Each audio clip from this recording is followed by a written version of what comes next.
Speaking of strange interviews this week, did you catch Marjorie Taylor Greene on The View? This one also caught me by surprise. She went on the show. John's a big viewer. I love the women of The View. Big fan of The View. He watches every day. Never miss an episode. She goes on the show. You kind of expected like the sort of bull in a china shop scenario here where she's going to go in, talk about QAnon.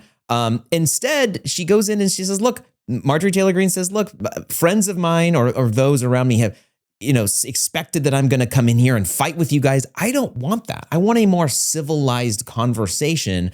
The hosts of the show were like shocked. Well, let's play the clip. I've got to tell you, I'm sitting here just stumped.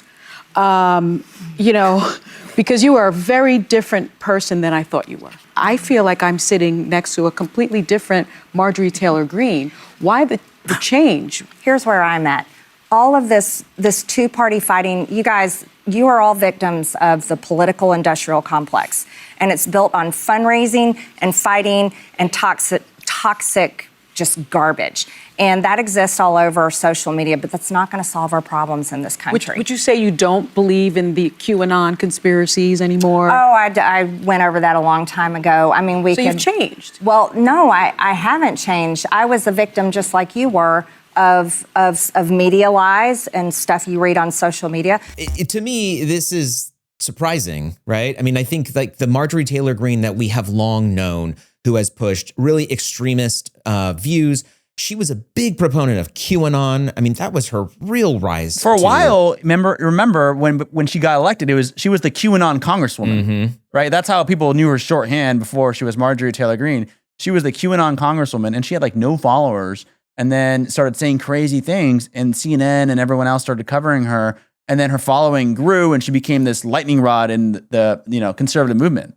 Right, exactly. Now she seems to be sort of walking that back a bit. Not entirely, but I think some surprising remarks. She said on the show that, your views of me may be sort of warped by social media, and that she suggested herself that she is a little bit of a victim of how social media can mischaracterize things or misinform you.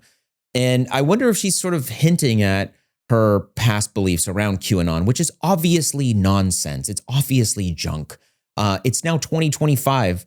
Where is Q? Where are all these predictions? What happened to the Q drops? At some point, we probably should just come to terms with the whole Q thing was definitely a hoax, right? And she fell for it. And maybe she's realizing that in real time before us.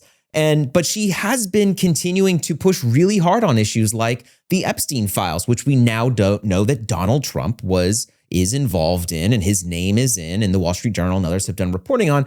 And she continues to push really hard on this. And maybe she's becoming more aligned with those voices who she long thought were her enemies, and now starting to see she's been swallowed by the swamp.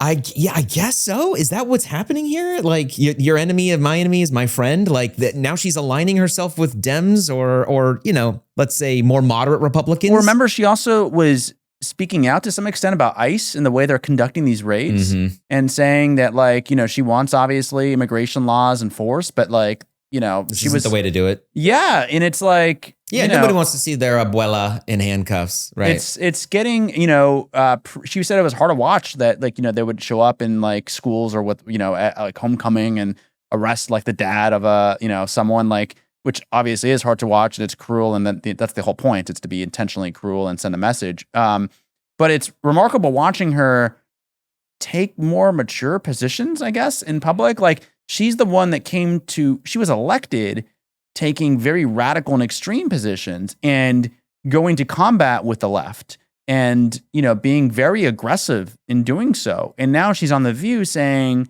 I don't want to be aggressive. I don't want to fight with you. I think we have a responsibility as the nation's fractured to try sewing it up together, as women. And that's the message she delivered on The View, which is just totally different than what she was doing a few years ago. She seems to be, to some extent, it's too early to tell, but almost maturing before her eyes. I don't want to give her too much credit because she still clearly harbors pretty extreme views on various issues, but I guess she deserves some credit for for not, for like refusing to play to this like media environment that wants that conflict and saying, I don't want to fight with you all. I want to have a conversation that's civil. Thank you for watching Power Lines. For more analysis and insight, subscribe to our YouTube channel down below, like this video, and you can watch more of us right over here.